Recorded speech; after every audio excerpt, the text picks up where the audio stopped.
preparando para gravar a reunião. Viu? Então, ó, gente, combinado. Então, nossa prova vai ser dia 22. Eu vou abrir o sistema para vocês a partir das 9h30 e vocês têm até o final do dia. Vou deixar aberto, sei lá, até umas 10h30. Lembrando que entrou para fazer a prova, tem que fazer ela até o fim e enviar. Certo? Combinado? Então, a gente vai começar o nosso último conteúdo da unidade 1. E lembrando também que dia 18 a gente tem aula das 8 às 10, que é aquele nosso horário alternativo. Então, nossa aula vai ser síncrona nessa sexta, porque na terça a gente não tem aula, vou deixar aberto para vocês terem a prova. Certo? Então, hoje a gente vai continuar o nosso último conteúdo da unidade 1, que é para complementar o que a gente viu. Então, a gente viu, esses dias que a gente teve aula, a gente entendeu um pouquinho da importância da taxonomia, como é que ela serve, no que ela é baseada, e aí a gente chegou nas instituições que trabalham a taxonomia, que fomentam a taxonomia, e aí a gente combinou na última parte, que é o que a gente chama de taxonomia propriamente dita, que é a parte de nomenclatura. Então, como é que eu escrevo o nome científico? Qual é a terminação, sei lá, para família, para ordem e assim por diante. As regras para a gente trabalhar com o nome científico.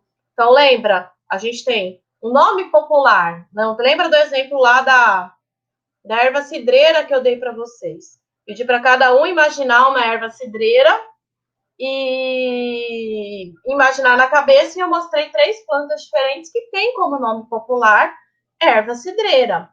E no caso aqui, a gente sabe que, de acordo lá com as regrinhas de nomenclatura, cada uma delas é uma espécie, e essa espécie é sempre única. Então, lembre que espécie é sempre uma unidade. E essa unidade tem um jeito certo de se escrever. Então, lembra, o nome científico da espécie, a gente sempre é um binômio. E esse binômio, a gente tem que escrever ele em itálico, se tiver no computador. Se for na letra cursiva, a gente sublinha, acompanhado do nome do autor. Então, a combinação de um nome é sempre um gênero, o epíteto específico, que é a partícula que vai dar a qualidade da espécie, né? A nomenclatura definitiva da espécie, e o autor. Então, o nome científico é sempre esse binômio, é sempre proposto ali por esses 2 nomes. E a partir de agora, cadê? Vou compartilhar minha tela. Eu vou para a nossa última parte. A gente vai falar um pouquinho sobre... Peraí, só um instante. Deixa eu mostrar. Aqui. Sobre um pouquinho de sistemática filogenética. Vou colocar aqui como apresentação. Vocês conseguem enxergar minha tela? Sim ou não? Sim. Ah, então tá. Porque na hora que a gente compartilha a tela aqui, a gente não enxerga mais nada, a gente só enxerga a nossa tela. Então, eu contei um pouquinho da história da taxonomia, lembrando que a gente tinha lá os sistemas de classificação. E hoje eu vou falar um pouquinho como é que é feito um sistema de classificação atual. Então, o nosso sistema de classificação atual, ele é baseado num sistema que a gente chama de filogenia. Então, é por isso que a aula é de princípios de sistemática filogenética. E o que é a filogenia? A filogenia, ela vai trabalhar não só as características morfológicas que eram levadas em consideração nos sistemas anteriores, mas a gente tem um conjunto de fatores que vão formar esse sistema de classificação. Então, a gente vai analisar morfologia externa, morfologia interna ou anatomia vegetal, a gente vai estudar biologia molecular, a gente vai estudar genética, a gente vai estudar princípios farmacológicos das plantas e vai reunir todas essas características numa matriz. Então, aí vem a primeira consideração, né? Quando eu entrei na faculdade para fazer biologia, primeira coisa que eu fiz, vou fazer biologia porque não tem matemática. Grande engano, né? Porque eu nunca fui muito boa de matemática. E um dia, não sei se vocês já tiveram aula com o professor Rubens. O professor Rubens, ele dá aula de cálculo, ele é o coordenador do curso de matemática agora. professor Rubens, ele deu uma palestra muito interessante da aplicação de matriz. Sabe matriz? Vocês aprendem, acho que lá em cálculo 1, se eu não me engano. Vocês aprendem lá em cálculo 1, matriz? Onde que a gente aplica matriz? Ele mostrou uma série de aplicações, inclusive em biologia. Então, o que é um sistema filogenético? Ele é uma matriz gigantesca. Então, nessa matriz, eu vou colocar todos os atributos morfológicos, moleculares, genéticos, anatômicos, de pólen, de fóssil. Eu monto uma matriz gigantesca com isso. E aí, analisando essa matriz, como é que é um sistema de filogenia? Eu agrupo semelhantes, e isso vale para qualquer sistema de classificação. Então, quem tem mais coisas em comum vão ficando mais próximos uns dos outros. E quem tem coisas mais distintas, mais díspares, né, mais diferentes, vão ficando cada vez mais longe entre si. E nesse princípio de sistemática filogenética, a gente tem um conceito muito importante, que eu já falei na aula anterior, nas aulas anteriores, que é o conceito de ancestral ou primitivo e derivado. O que é uma coisa primitiva? Primitivo é tudo aquilo que surgiu primeiro. Como é que eu sei que surgiu primeiro? E aí vai a grande dificuldade de montar qualquer sistema de classificação. A gente sabe o que veio primeiro quando a gente tem um registro fóssil. E aí, uma das grandes dificuldades da botânica é muito mais fácil eu conseguir um registro fóssil de um animal, porque o animal tem esqueleto, se for um artrópode tem, desculpa, aquela carapaça e assim por diante, do que uma planta. E aí, dentro das plantas, é muito mais fácil eu conseguir encontrar um fóssil de árvore, porque tem muita lignina, não lembra? A árvore lá, a gente aprendeu isso lá em Caule, morfologia vegetal. A árvore é aquela que tem muita lignina, que deixa o material duro. Erva tem pouca ou nenhuma lignina. Então, é muito mais fácil eu encontrar um registro fóssil de algo que tem lignina, porque é duro, e aí eu consigo fossilizar, do que algo que seja herbáceo. Na hora que eu pego o registro fóssil da botânica, esse registro fóssil, ele muitas vezes é incompleto. Então, quanto mais antigo, aí a gente usa lá aquelas datações de carbono 14, carbono 12, e aí eu vejo, olha, o primeiro registro de planta que eu tenho é com folha simples. Então, provavelmente, ter folha simples é uma característica primitiva. Veio primeiro. Folha composta surgiu depois. E assim por diante, a gente vai tirando as conclusões para cada um dos itens que a gente for analisar naquela matriz gigantesca. Então, basicamente, a gente vai ter uma introdução ao que é evolução. Então, o que é a evolução? Evolução é o processo que fez a nossa Terra primitiva, assim como nada, aquele caldo primordial, a toda essa biodiversidade. Então, eu tenho uma biodiversidade enorme de vegetações, de animais, de plantas, de fungos, de ecossistemas e assim por diante. E aí vem um conceito bastante importante. Não é só eu saber o que é primitivo e o que é derivado, o que veio primeiro e o que veio depois. Dependendo do tipo de ambiente onde cada uma dessa característica ela é encontrada, a gente também pode mudar. Então, eu posso ter uma folha simples como uma característica primitiva, mas dependendo do ambiente, essa folha simples, ela se torna derivada. Então, no ambiente muito seco, eu tenho uma planta de folha composta que, ao longo do tempo, foi perdendo os folíolos para evitar a evapotranspiração e se tornou novamente uma folha simples. Então, a gente também tem que estudar esse caminho evolutivo de cada uma das plantas. Como é que a gente faz aqui, como alunos, professores? A gente não vai chegar nesse nível de reconstrução histórica, porque a gente não tem nem tempo para isso. Então, a gente, quem é especialista, trabalha lá com uma família, uma espécie, tenta lá mostrar o caminho evolutivo dela ao longo do tempo e ao longo dos locais onde ela ocorre.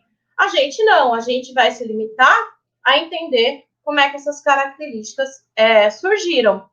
E aí a gente tem lá, como é que aconteceu? Então, a gente tem lá o Big Bang. No momento, se a gente for trabalhar com angiosperma, a gente tem um princípio bastante importante. Então, lembra lá do período Jurássico?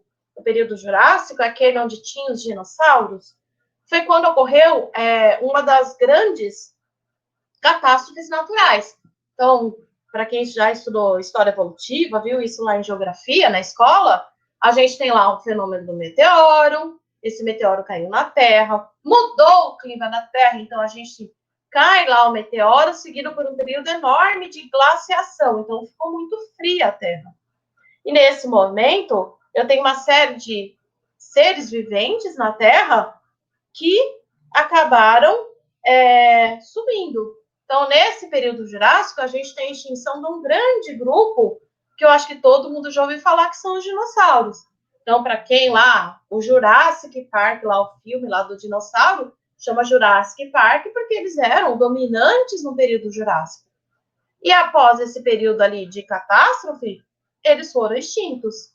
Nesse momento que os dinossauros foram extintos, seguiu a grande glaciação e a maioria da vida na Terra, consequentemente, também foi extinta.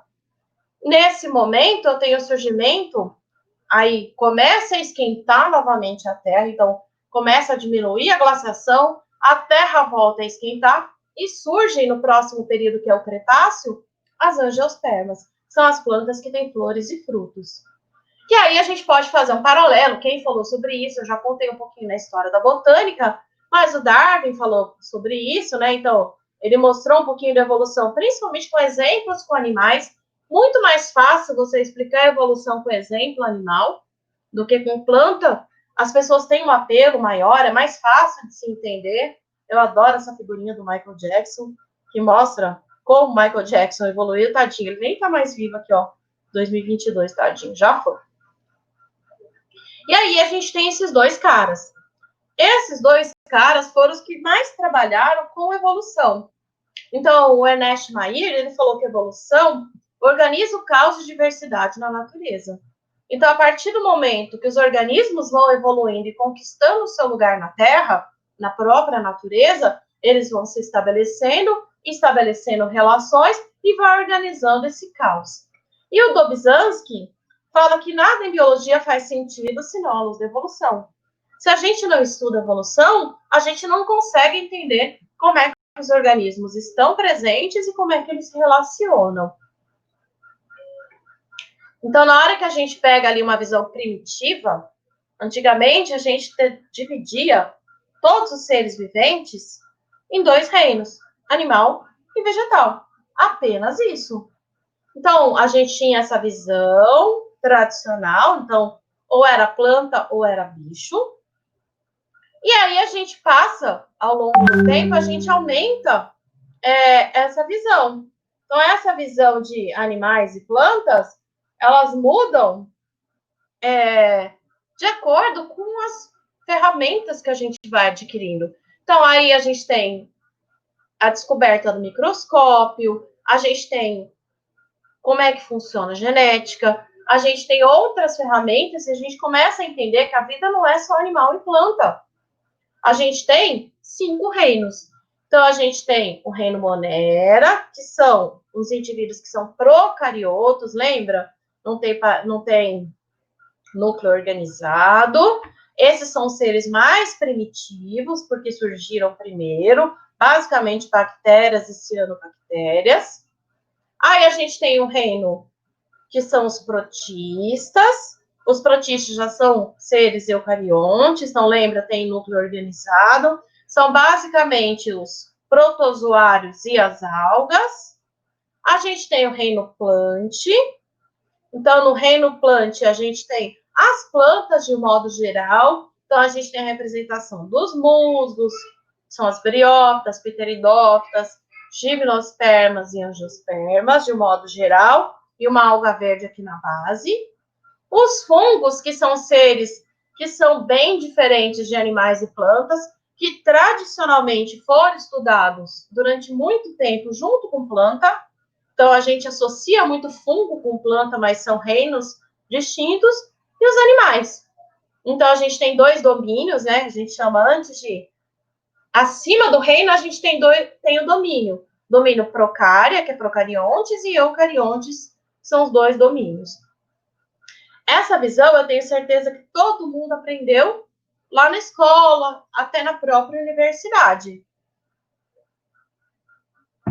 Mas essa visão, ela já está ultrapassada.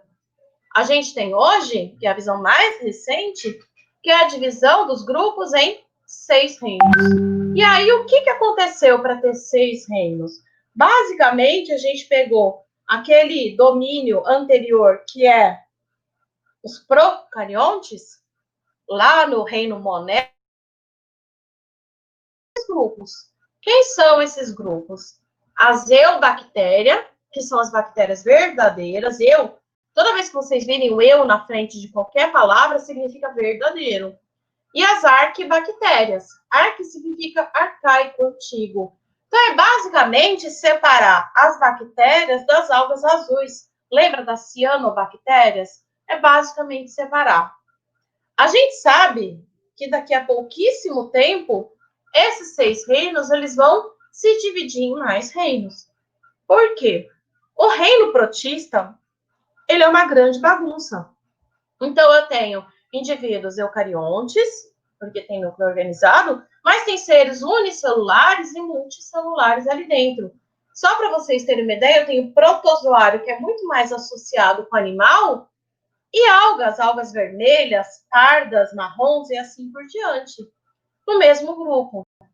Se eu pegar fungo, que é um outro reino que provavelmente vai ser dividido em pelo menos 3, eu tenho seres extremamente distintos entre si. A gente pensa em fungo, acho que todo mundo tem na imagem aquele cogumelo, né? Aquele cogumelinho bonitinho que a gente encontra, que come lá na comida, no estrogonofe. Mas fungo é um reino absurdamente grande. Eu tenho desde uns fungos que a gente chama de deuteromicetos, que são os fungos imperfeitos. Gente, se ele é imperfeito, ele já é uma coisa à parte. Tem um grupo chamado mixomicetos, com a mistura de grupos de fungos formando um terceiro indivíduo. Só para vocês terem uma ideia. Então, a gente sabe que essa visão que atual é de 6 reinos, ela vai aumentar. Provavelmente para 8 ou 9 reinos. Por que vai aumentar? Porque a partir do momento que eu tenho ferramentas importantes de análise, eu tenho ferramentas importantes de biologia molecular e assim por diante, eu consigo delimitar quem está mais próximo, quem está mais distante entre si. E aí, só para a gente ir para o próximo slide, a gente tem o conceito de taxonomia. Então, lembra, é a parte de, na hora que eu pego taxonomia, é a parte de nomenclatura, mas a gente vai trabalhar aqui com a sistemática, que além da nomenclatura, a gente vai entender como é que esses seres estão relacionados. Então, eu falo que taxonomia é a ciência que dá nome aos bois, aos cavalos, aos ratos, às formigas, às plantas, e etc. Então, é como se eu tivesse várias gavetas, e dentro das gavetas eu colocasse grupos próximos entre si. Então, eu separo aqui um exemplozinho. Os macacos, dos ratos, das cobras e assim por diante. Eu consigo separar elas em gavetas porque são grupos mais relacionados ou menos relacionados entre si. E aí a gente faz o que a gente chama de hierarquia. Então, eu vou hierarquizar. Então, eu vou colocar eles de acordo com as categorias taxonômicas. Geralmente, a gente começa com reino, mas lembrando que antes a gente tem domínio. Reino, filo, classe, ordem, família, gênero e espécie. O exemplo da figura, não sei se vocês separaram, ele tá um exemplo para animais. Então, na hora que eu pego isso e transformo para planta, cada categoria tem uma terminação específica. Então, se aqui fosse reino plante, ao invés de animalia, o filo, a terminação seria fita, a classe seria opsida, a ordem seria a terminação alis, a família seria a terminação ACE, e gênero e espécie, vale aqui para todo mundo, tem que estar em itálico, e a espécie sempre é um binômio. Então, eu gosto de botar esse slide com animal, porque eu mostro que a taxonomia, a nomenclatura botânica, ela é independente da zoológica, que é o nosso primeiro princípio de nomenclatura. Então, independente se for bicho ou planta, cada um eu escrevo de um jeito. E a minha filogenia é na análise desse tempo. Então, eu analiso esse registro fóssil. Então, aqui eu tenho um registro fóssil de uma ave, aqui é de uma planta, olha, vocês estão vendo que é uma folha fossilizada, e aí a gente enxerga o que aconteceu na evolução. E aí, a primeira sacada de quem trabalha com evolução é ter esse quebra-cabeça. Então, eu tenho um monte de fóssil, mas esse registro não é incompleto. Então, de acordo com a minha lógica, com as outras ferramentas, eu vou preenchendo essas lacunas que o registro fóssil não aconteceu. Então, a evolução é uma ciência de predição. Pode ser que ao longo do tempo eu encontre um registro fóssil intermediário e mude todo o meu pensamento. Mas geralmente as minhas predições evolutivas, quando a gente trabalha com isso, elas são acertadas, porque a gente vai de acordo com o que a probabilidade indica de ser o mais provável de ter acontecido. E aí, a gente tem esse tipo de representação. Essa daqui é uma árvore filogenética. Então, quando a gente estuda uma filogenia, a gente vai abordar alguns conceitos. Então, eu mostrei 3 plantinhas diferentes: amora, framboesa e cereja. Como é que eu analiso uma filogenia? Então, lembra que eu falei que a gente tem alguns conceitos? A partir de agora, a gente vai analisar esses conceitos. Para a gente analisar, isso daqui é a representação da história evolutiva através de um cladograma, que é a representação de uma filogenia. Essa representação é sempre ao longo do tempo. Então, a gente vai analisar. Então, vamos ver aqui nesse exemplo que eu dei aqui. Então, eu tenho amora, framboesa e cereja. Amora e framboesa tem fruto múltiplo ou agregado, lembra? Então, lá, tipos de fruto. Olha, eu estou analisando uma característica só.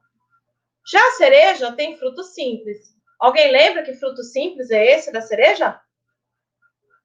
Qual é o nome do fruto da cereja? Vamos ver se alguém sabe. Ninguém? Ninguém? Meu Deus do céu. Ninguém lembra de morfologia. Muito tempo já, professora. Muito tempo! Cereja é um fruto que tem caroço. Se tem caroço, ele só pode ser um tipo de fruto, que é o que a gente chama de drupa.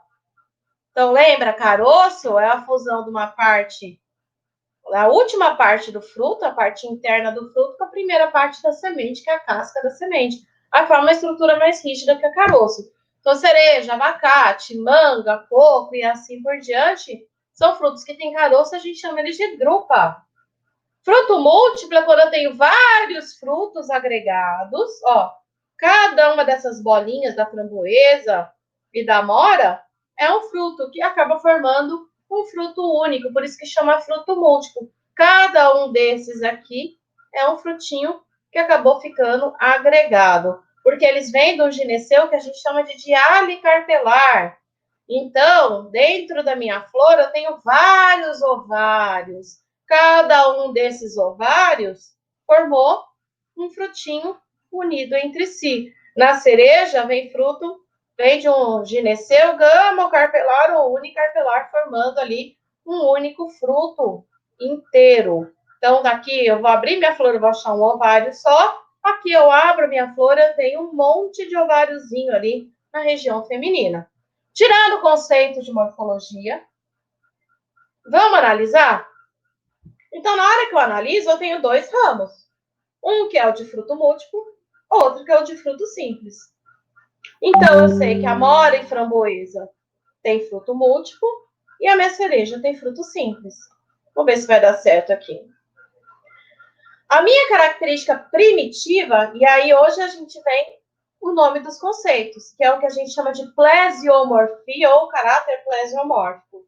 A minha plesiomorfia, a minha característica primitiva, é ter fruto simples. Então, fruto simples surgiu primeiro na linha evolutiva. Fruto múltiplo ou agregado surgiu depois. Então, minha característica plesiomórfica é fruto simples. Por isso que cereja veio, olhando de baixo para cima, veio primeiro. Amora e framboesa veio depois. Vamos para o próximo. A novidade evolutiva, então, que é a apomorfia ou caráter apomórfico, é o quê? É o fruto múltiplo. Então, a partir do momento, eu já consigo ver o que surgiu primeiro. É a cereja, que é o fruto simples, e o que surgiu depois, que é a novidade evolutiva, a característica derivada, é o fruto múltiplo, amora e framboesa. Esses são os dois principais conceitos que a gente vai ver aqui. Então, a plesiomorfia é o primitivo e a apomorfia é o conceito de derivado. Todo mundo entendeu? São só dois conceitos, o que veio primeiro e o que veio depois. Eu sei que esse veio primeiro porque surgiu aqui primeirinho. Logo depois veio amora e framboesa. A sinapomorfia, e essa é uma pergunta que eu faço da prova 1 para quando a gente não era flexibilizado, eu sempre dei 3 provas.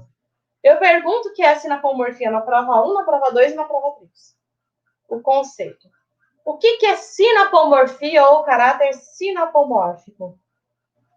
Sinapomorfia é a característica compartilhada por todos os membros de um grupo.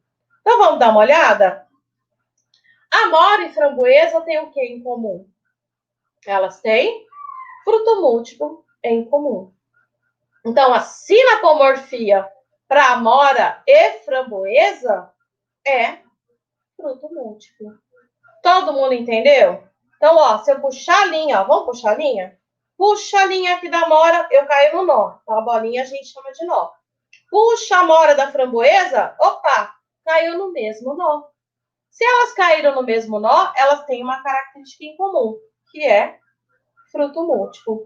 Essa característica é o que a gente chama de sinapomorfia. Então, essa é a característica que é compartilhada por mais de um terminal, ó. Um terminal, 2 terminais.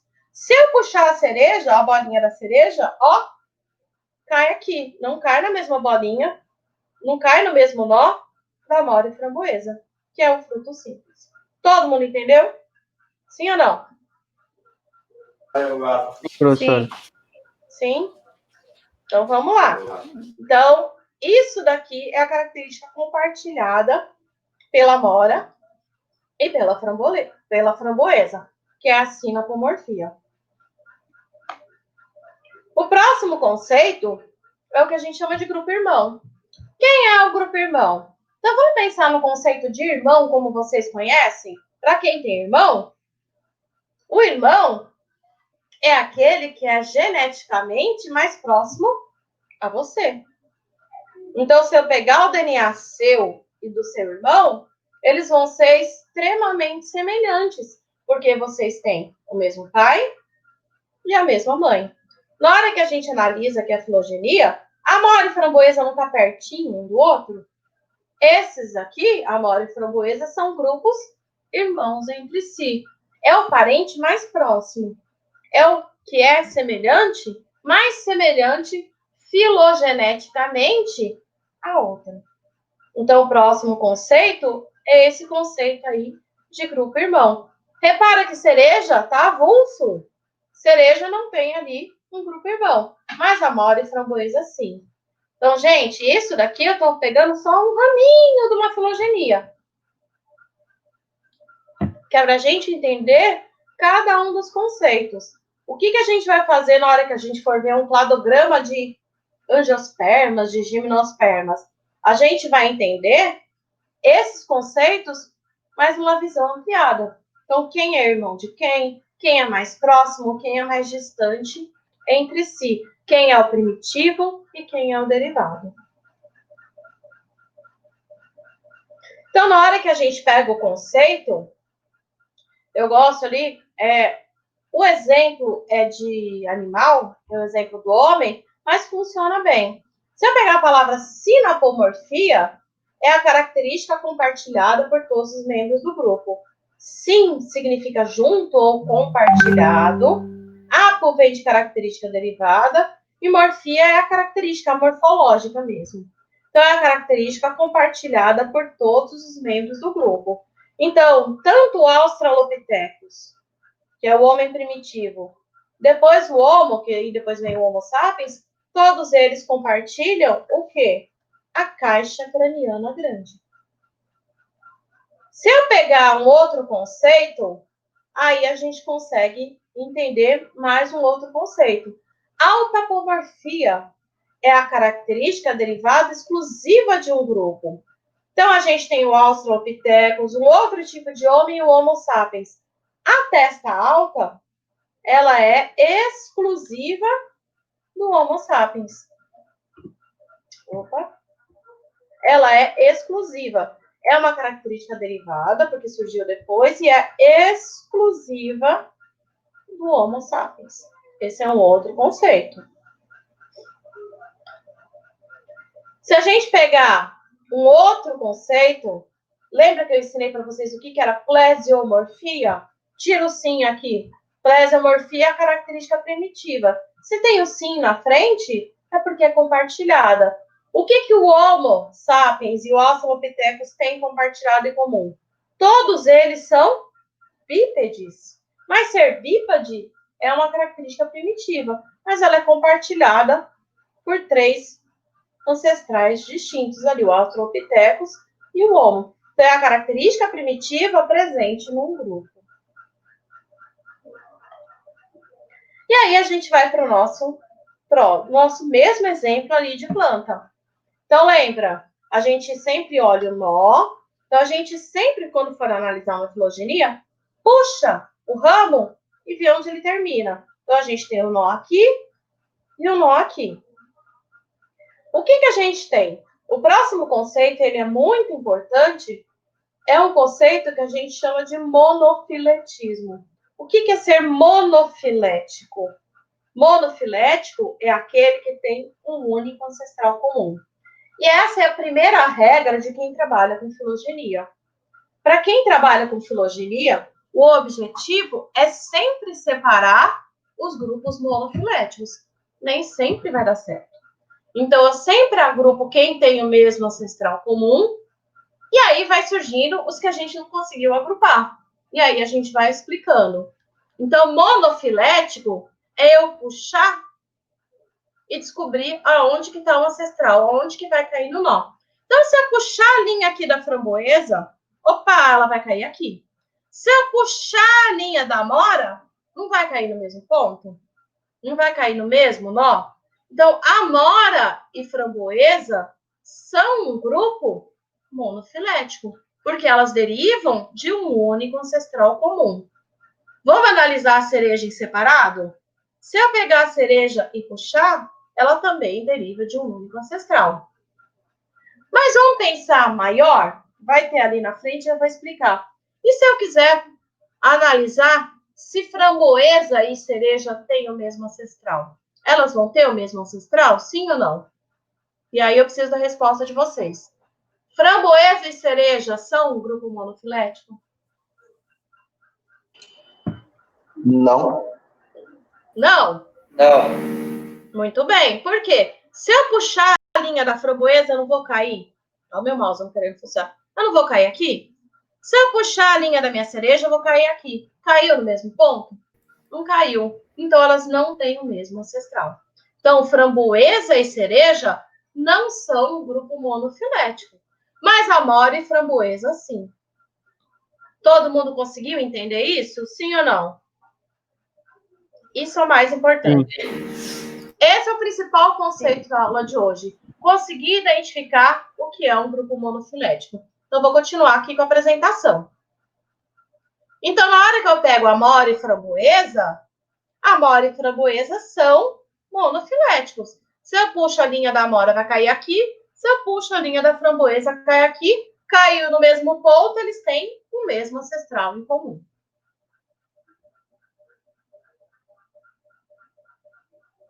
Mas se eu pegar agora framboesa e cereja, fiz um triângulo que é só para diferenciar.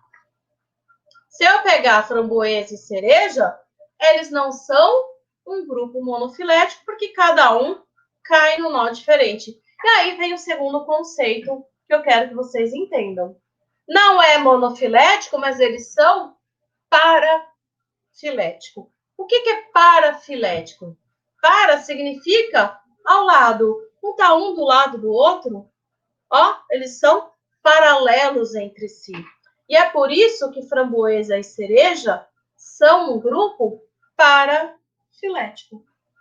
Eles têm, na hora que eu vou puxar, um ancestral comum, mas que não vai englobar todos os descendentes. O ancestral de framboesa não engloba a cereja e o ancestral de cereja não engloba a framboesa. Então, se não é monofilético, eles são parafiléticos. Vamos para o próximo conceito. E aí a gente vai pegar a divisão anterior das plantas.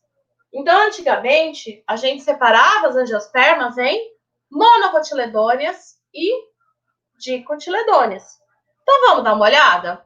Então, a gente tem uma representação aqui de monocotiledôneas e dicotiledôneas. Então, eu coloquei Vitória régia, o abacate, abacaxi, banana e café. Se eu olhar na característica no sistema de classificação anterior, que separava os grupos de angiospermas em dois, monocotiledôneas entraria o abacaxi e a banana, e as dicotiledôneas englobariam Vitória régia, o abacate e o café. Então, vamos dar uma olhada? Se eu pegar o abacaxi e a banana, puxa a linha do abacaxi, puxa a linha da banana, não caiu no mesmo ponto? Se caiu no mesmo ponto, eles derivam de um único ancestral em comum. Se eles têm um único ancestral comum, abacaxi e banana é um grupo monofilético. Então, as monocotiledôneas, de um modo geral, elas são um grupo monofilético que forma um grupo, pois possui um ancestral comum que engloba todos os seus descendentes. Vamos pegar agora as dicotiledôneas? Puxei a linha da Vitória régia, deu aqui. Puxei a linha do abacate, deu aqui. Puxei a linha do café, deu aqui. Deu no mesmo ponto? Sim ou não? Não. 1, 2, 3 pontos diferentes. Se não deu no mesmo ponto, as dicotiledôneas não é um grupo monofilético. E aí, as dicotiledôneas é o que a gente chama de grupo parafilético. Esse ancestral não engloba todos os descendentes. Então, o abacate tem o seu ancestral, a Vitória régia tem o seu ancestral e o café tem lá o seu ancestral. E aí, na hora que a gente analisa a filogenia, que é o sistema de classificação atual, a gente não reconhece dicotiledônea. Então, o que acontece?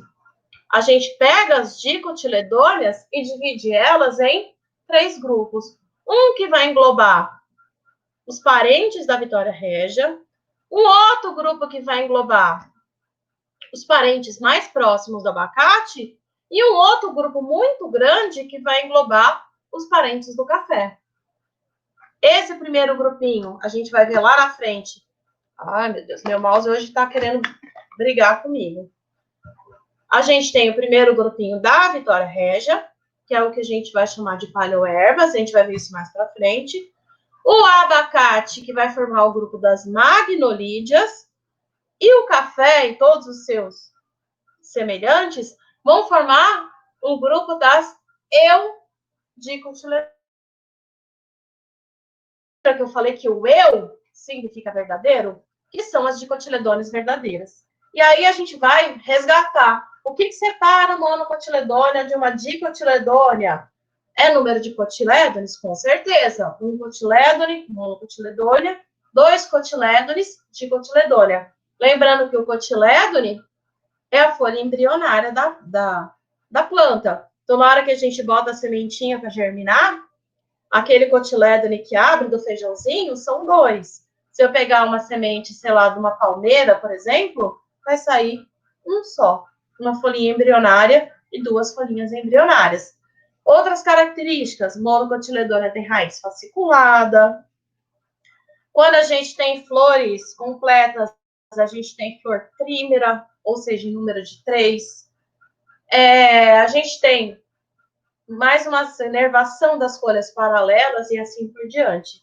Na hora que eu pego as dicotiledôneas e agora representadas pelas eudicotiledôneas, o que eu tenho? Eu tenho a raiz pivotante. A nervação das folhas, elas são de forma reticulada ou em rede. A gente tem, além dos 2 cotilédones, número de pétalas organizados em 4 ou 5. A gente tem câmbio vascular organizado, formando um anel. Aqui a gente tem os feixes vasculares desorganizados, não formam um anel. E assim por diante. Então, por isso que aquela classificação anterior de monocotiledônia e dicotiledônia, ela é equivocada. Então, a gente tem uma classificação mais atual, baseada aqui na filogenia. Então, só para mostrar, ó, deixei em roxinho aqui, ó. Monocotiledônia é monofilética, porque todo mundo cai no mesmo ponto, mas dicotiledônia não. Olha lá, cada um vem de um ponto distinto. Então, esse grupo não é monofilético. Isso daqui foi só para a gente terminar a filogenia. Eu deixei na aula para vocês. Deixa eu voltar aqui no meu. Deixa eu interromper o compartilhamento. Deixa eu ver se volta aqui. Voltei. Eu deixei lá na aula para vocês um videozinho que fala um pouquinho o que é grupo monofilético, parafilético, polifilético. Mostra direitinho ali. Tem um videozinho explicando, fala um pouquinho de nomenclatura e um pouquinho de filogenia.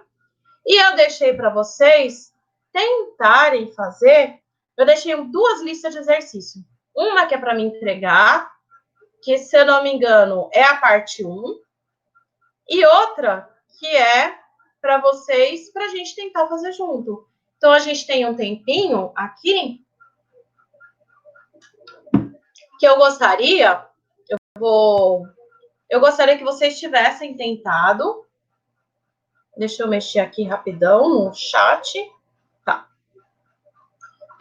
Eu gostaria que vocês tivessem aberto esse documento. Então, eu nem vou compartilhar ela com vocês, porque é o que vocês têm. A parte 2 da nossa lista de exercícios, ela é formada por 7 exercícios. São 7 exercícios simples de nomenclatura. Então, o exercício 1, eu acho que repete na parte 1 da lista, porque eu vacilei, mas tudo bem. Eu quero que vocês expliquem a composição do nome científico ali das plantas.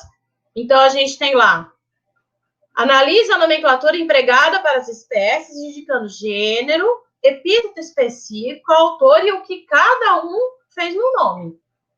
Então, eu já tive gente que me tirou dúvida antes aqui da aula, tem que explicar o que cada um fez. Então, lá no nosso... Eu vou copiar aqui. Vamos lá. Ctrl C. Aqui, vou começar no meu documento um atendimento. E aí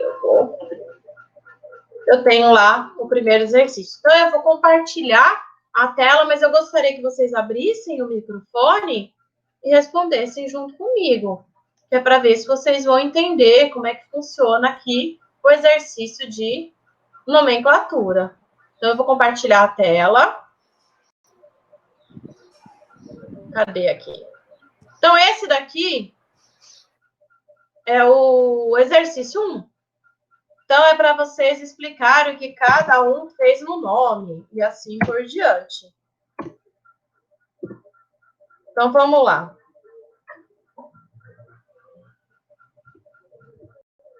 O que Cicanthus é? É que o eu não vou fazer gênero? sozinha. Isso, é o gênero. Eu não vou ficar escrevendo gênero, vou escrever só no primeiro, tá? O que o bipartitus é? O epíteto específico? Epíteto específico. Muito bem. O que o poet é? É o primeiro autor? É o primeiro autor. Então, ali, ó, primeiro. Ixi, peraí que eu não lembro como é que eu faço. Ah, é aqui. Ih, fiz errado. É o primeiro autor. Não consigo botar um símbolo aqui. E o que o Arriche fez? Corrigiu? É o autor que corrigiu. Então, nesse exercício, o autor que corrigiu o nome. Pronto. Nesse exercício, é isso que eu quero que vocês façam. Então, eu vou dar 5 minutinhos, 5 minutinhos para quem não fez, para vocês responderem essa lista de exercícios que eu deixei para vocês. Então, eu vou deixar aqui, esse daqui é o exercício 1. Então, eu vou pegar ele aqui, a parte 2, é essa aqui, ó. Então, vamos lá. Então, na hora que eu pego lá, é o gênero. O próximo é o epíteto específico. O próximo é o primeiro autor. Autor. E o próximo é o autor que corrigiu. Na sequência aqui do exercício. E aí eu vou dar para vocês mais 5 minutinhos para vocês resolverem o exercício 1. Valendo. 5 minutos. Vou até descompartilhar na tela.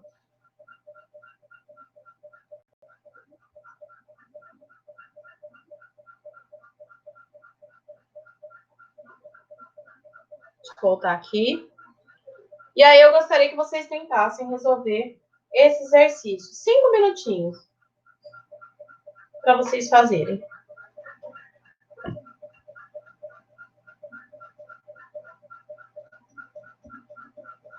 Professor, eu tenho uma pergunta aqui. No que tem parênteses, ele mudou a categoria ou ele escreveu aquela planta em uma nova? Ele mudou a categoria. Toda vez que tiver parênteses, ele mudou a categoria. Ou subiu de uma espécie para outra, ou mudou de gênero, ou mudou, era uma forma, era uma subespécie. A gente não sabe o que mudou, mas ele mudou de categoria. É isso que significa. Eu escrevo assim, ele mudou a categoria ou ele... Acabou, é isso. É só isso, tá? Só isso. É o autor que mudou de categoria.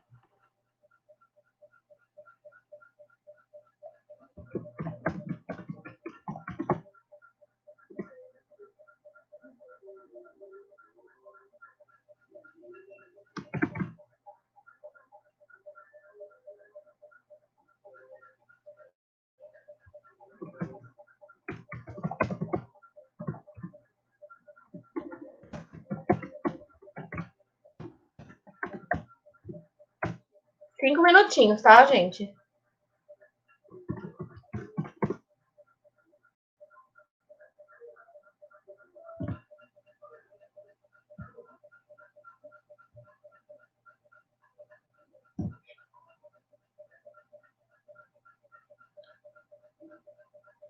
Hoje tem menos gente que nos outros dias. Sempre tinha mais gente. Professora, não entendi o que é para fazer. Minha internet está horrível. Vinícius, aquela lista de exercício que eu deixei no AVA, que a gente falou que ia resolver em aula, parte 2 da lista de exercício, para você responder. Então, o exercício 1 é aquele que é para você falar o que cada autor fez um nome. Tá lá no AVA a lista de exercício. Daqui a pouco eu respondo junto aí para todo mundo. Vou ver agora.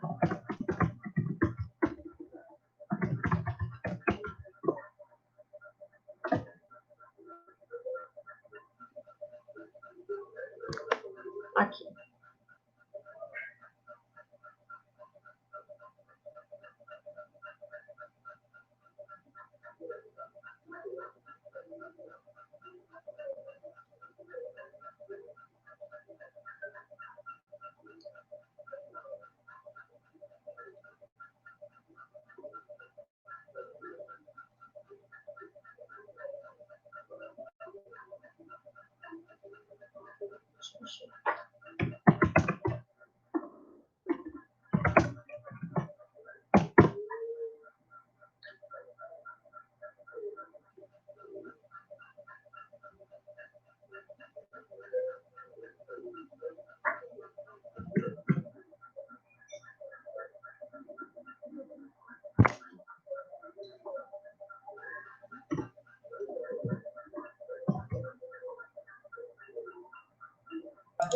Ô, professora, Pode perguntar.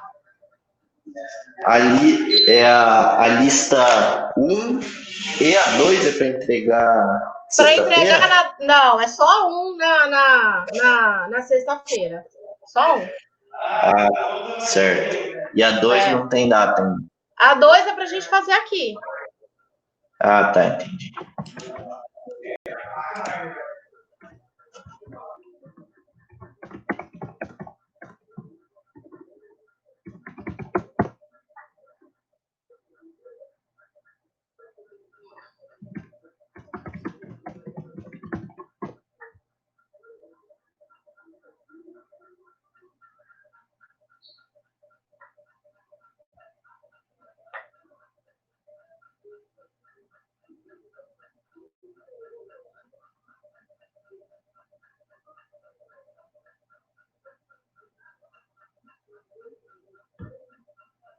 E aí, eu posso ir respondendo, sim ou não?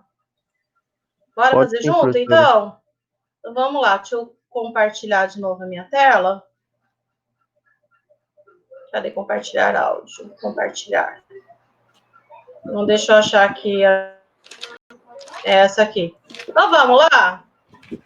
Gostaria que vocês me ajudassem. Não só uma pessoa respondendo, tá? Então, vamos tentar responder mais de uma. Letra B. Então, deixa eu ocultar isso aqui. E o povo fica me perguntando as coisas. Lele. Depois eu respondo. Vamos lá. Foradendron, Affine, DC, Engler e Krause. O que foradendron é? Gênero. Gênero. Não vou escrever gênero, vou botar só o G, tá? Affine. O que o affine é? Epíteto específico. Epíteto específico, muito bem. O que o DC é? Primeiro autor. Primeiro autor. Primeiro autor. E o que o Engler e Krause fizeram? Você viu que são duas pessoas. Elas mudaram, falando, então, a gente são autores que mudaram a categoria. É exatamente isso que é para resolver no exercício. Então, letra C. Antônia. O que é? Gênero. Gênero. Gênero. Ovata. Epíteto Específico. Epíteto específico. O que o Paul é? Primeiro autor. Primeiro autor. E aí, gente, ele é o primeiro autor, mas ele é o primeiro autor de quem? Então, a gente vai analisar a letra C, ele é da espécie, isso. Na hora que a gente pega a letra C, a gente sabe que ela tem uma categoria para baixo de espécie, ela continua. Então, Antônio, Ovata, Paul, Variedade, Muricata, Alves, Sobral e Roça. É enorme esse. Esse Paul, ele é autor de quem? Ele não está pertinho do nome da espécie? Então, ele é o primeiro autor da espécie. É bom que vocês ficam vendo os comentários do povo aqui. Eu vou desligar a nota.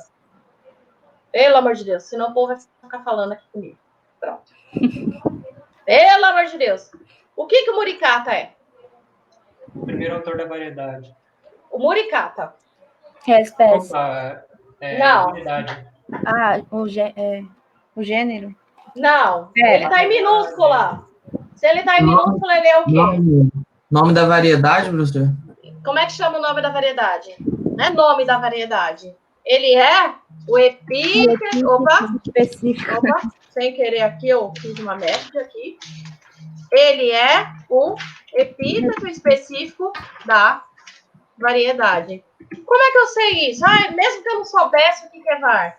Eu sei que ele é epíteto específico porque ele começa com minúscula e ele está em itálico.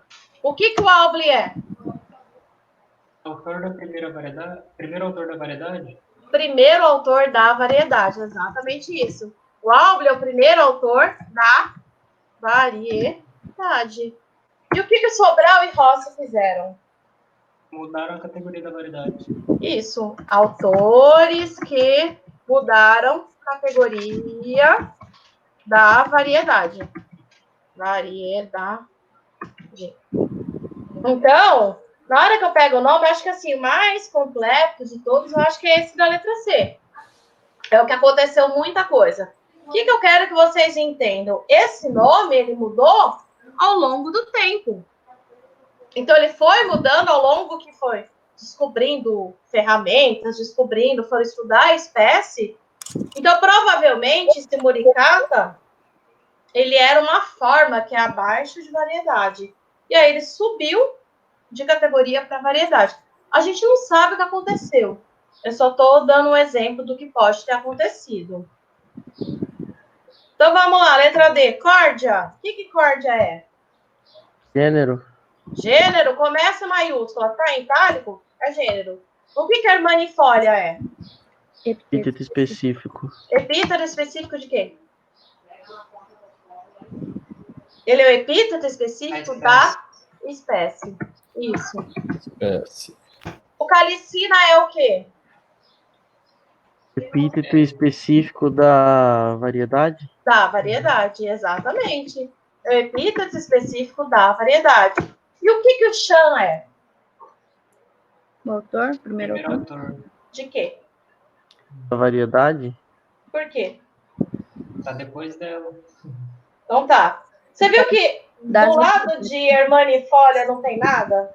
Uhum. Vocês viram que é diferente da letra C, que tem o nome de um autor. O Chan, ele é o autor da espécie E da variedade. Quando a gente tem variedade. Quando a gente tem o mesmo autor, mais coisa, a gente não precisa repetir. Eu não preciso colocar córdia, hermanifólia, Chan, variedade, calicina, Chan. Eu não preciso repetir. Então, se eu coloco ele só lá no final, eu sei que ele é o autor das duas coisas. Tanto da espécie, quanto dessa variedade. Então, ele é o autor da espécie e da variedade. E o último, Dalbergária sanguínea, Steudin, Rusby, blá, blá, blá. O que Dalbergária é? Gênero. Gênero. Tá em maiúsculo, é gênero. O que sanguínea é? Epíteto específico da espécie. Não precisa colocar porque não tem depois, né? É só epíteto específico. O que o Steud é? primeiro autor. Primeiro autor. Então, lembra, toda vez que o nome estiver pertinho do nome, ele é o primeiro autor daquele nome, ele é o primeiro autor. E o que o Rusby fez? Descreveu. Descreveu. Então, Rusby é o autor que descreveu. Ah, como é que eu sei que ele descreveu? Porque a gente tem essa partícula chamada de in. O que é esse resto aqui do nome não vem ao caso, tá? Isso daqui é a revista onde ele descreveu essa espécie. Então, o Rusby, ele descreveu essa espécie na revista Renia, no volume 33. A descrição tá nas páginas 78 a 90, no ano de 2007. Professor, mas tem que colocar isso daí ou... Quando faz a caso, descrição, sim, tem. Tem que colocar onde que está essa descrição. Porque, provavelmente, o Steud, ele fez esse nome, lembra? Daquelas categorias de nome inválido, nome nulo, né? Que chama os nomes, faltou a descrição. Então, o Steud provavelmente publicou essa espécie nova e esqueceu de fazer a descrição. Isso era muito comum para os autores muito antigos. Então, os muito antigos, às vezes, escreviam uma espécie tipo e listava as demais diferentes ali, ou colocava uma descrição pouca. Então, teve uma gente chama um mutirão de pesquisadores que completaram a descrição. Ou então, a gente foi atrás da publicação do Steud e se perdeu ao longo do tempo. Então, eu não achei mais a publicação do Steud que tinha a descrição de Dalbergária sanguínea. Isso aconteceu também. Então, lembra que eu contei que teve episódios de Grande Guerra? Então, bibliotecas foram extintas, revistas que funcionavam na época deixaram de existir, arquivos se perderam. E aí a gente tem uma nova descrição feita pelo Rusby. Então, vamos lá. Eu vou aumentar aqui, acho que o zoom, para ficar mais fácil de enxergar. Acho que tá melhor, não tá? Acho que sim, né? Maiorzinho. Então, número 2. Em 1890, Veloso descreveu a espécie Rolines albida, publicando como materiais examinados as vesicatas anexas, mas não indicou um holótipo. E aí, eu sempre faço assim, que é para economizar linha, mas geralmente uma etiqueta vem aqui. Polínia exálbida vel, que é de veloso, abreviação de veloso. Material examinado, são esses aqui, ó. Essa sigla aqui, ó, FUEL, G, K, K, é a sigla do herbário. Então, o FUEL é o herbário da Fundação Universidade de Londrina. A